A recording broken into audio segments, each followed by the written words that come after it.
Olá, meu nome é Joel Dutra e eu estou aqui para conversar com vocês sobre desenvolvimento profissional e pessoal, que é o capítulo 5 do livro Gestão de Pessoas em Empresas e Organizações Públicas.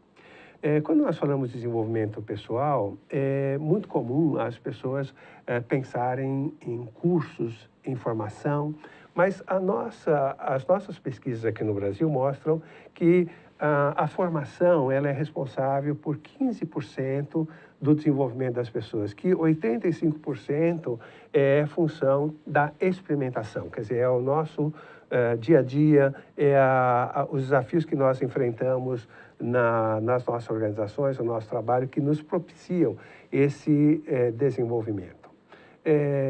Nós nos inspiramos muito num trabalho desenvolvido pelo Daniel Kolb.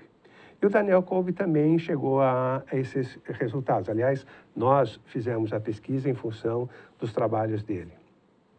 Dois teóricos americanos, Lombard e Ensinger, nesses últimos anos também fizeram uma pesquisa interessante nos Estados Unidos e descobriram que 10% do desenvolvimento das pessoas é gerado pela formação, 20% é pelo relacionamento interpessoal e 70% pela experimentação. Esse é um parâmetro que muitas organizações do Brasil vêm utilizando para estruturar as ações de desenvolvimento, que é chamado 10-20-70. Porém, esses teóricos, eles deixam de lado dois aspectos que também são importantes para o desenvolvimento das pessoas e que foi trazido também nessa reflexão do Daniel Kolb.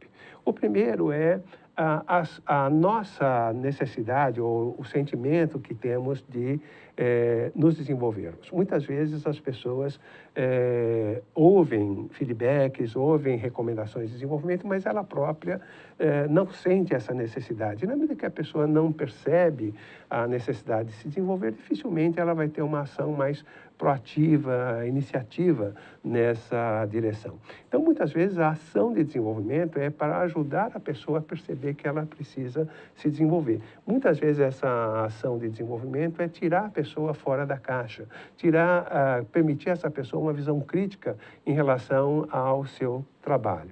E uma forma de fazer isso é estimular essa pessoa a participar de cursos abertos, né, onde ela vai conviver com pessoas de outras organizações e vai vendo outras realidades. Ou ela fazer um benchmarking, ou ela participar de um projeto que envolva trabalhos com outras áreas, né? Um outro aspecto também importante do nosso desenvolvimento é a formação, mas a formação ela vai ser usada quando nós precisamos adquirir repertório.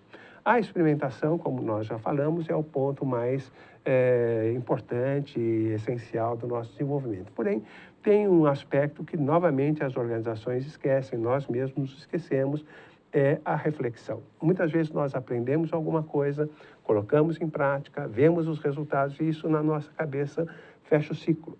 Porém, a hora que nós refletimos sobre o nosso aprendizado, nós percebemos que nós podemos ou poderíamos usar o nosso conhecimento em outras situações, em outras realidades, né? Uma boa forma de refletirmos sobre o nosso aprendizado é quando a gente precisa ensinar o que nós aprendemos para outra pessoa. Nós somos obrigados a estruturar o nosso aprendizado e, nesse momento, a gente descobre que a gente sabia coisas que nós não sabíamos que sabíamos, né?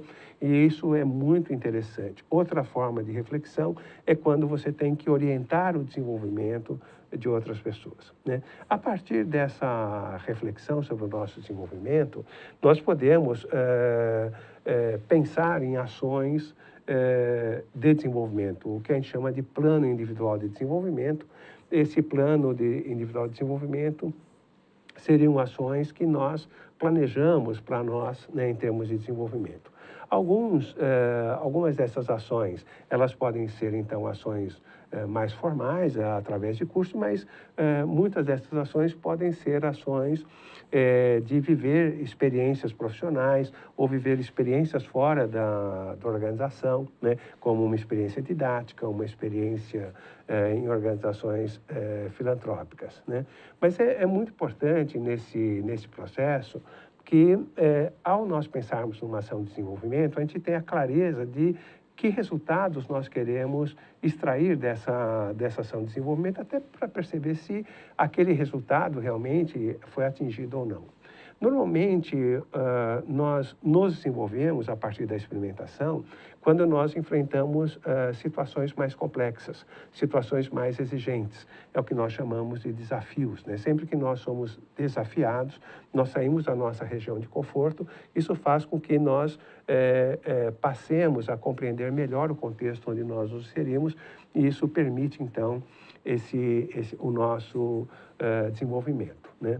Outras questões, outras ações de desenvolvimento são ações que vão permitindo uma visão muito mais ampla, uma visão muito mais integrada, uma visão sistêmica da organização. Nós acompanhamos, nesses últimos anos, várias experiências de implantação de computadores cognitivos, de inteligência artificial, em organizações.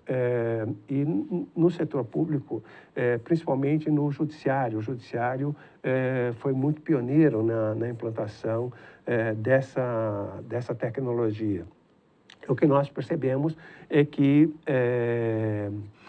na medida que você vai trazendo essa tecnologia de inteligência artificial, cada vez mais é importante o trabalho colaborativo, cada vez mais é importante essa visão sistêmica, né? Então, nas nossas ações de desenvolvimento é muito importante nós buscarmos isto, né? Outro aspecto que nos chamou muita atenção nesses últimos 5 anos, ao analisarmos várias realidades, é a importância das nossas redes de relacionamento, quer dizer, de nós não ficarmos presos a uma rede que também nos acomoda, né? É importante a gente ir o mais possível ampliando os nossos contatos, a nossa percepção da realidade, e isso nos ajuda muito nesse processo. É muito interessante quando nós sentimos essa necessidade, buscar orientação, buscar um suporte ou em profissionais ou em pessoas mais experientes para nos ajudar, às vezes, a trabalhar o nosso desenvolvimento ou observar coisas que talvez a gente esteja com dificuldade de observar, né? O mais possível também buscar nos expormos a situações diferenciadas de trabalho, quer na organização onde nós atuamos, quer em ações fora da organização onde nós atuamos. Então, isso ajuda nós construirmos o nosso plano individual de desenvolvimento, né? Esse plano individual de desenvolvimento, ele tem que estar sempre buscando essas situações de maior complexidade, uma visão mais ampla da organização e, quando necessário, buscarmos a orientação de outras pessoas. É muito interessante, a hora que a gente constrói o nosso plano de desenvolvimento, nós observarmos, quer dizer, quais são as ações de desenvolvimento que nós vamos empreender, quer dizer, se é formação, é experimentação, reflexão sobre o que nós estamos aprendendo, quais são os objetivos, que ações nós vamos empreender, né? Quando que essas ações vão ser empreendidas e que resultados nós esperamos dessas ações. E com base nisso, nós começamos a assumir um maior protagonismo em relação ao nosso desenvolvimento e mobilizar os recursos, mobilizar as nossas redes de relacionamento para nos ajudar, nos suportar no nosso desenvolvimento. Espero ter proporcionado a vocês uma reflexão sobre os nossos processos de desenvolvimento e um estímulo a que vocês assumam mais, de uma forma mais intensa, o protagonismo do seu desenvolvimento. Um grande abraço.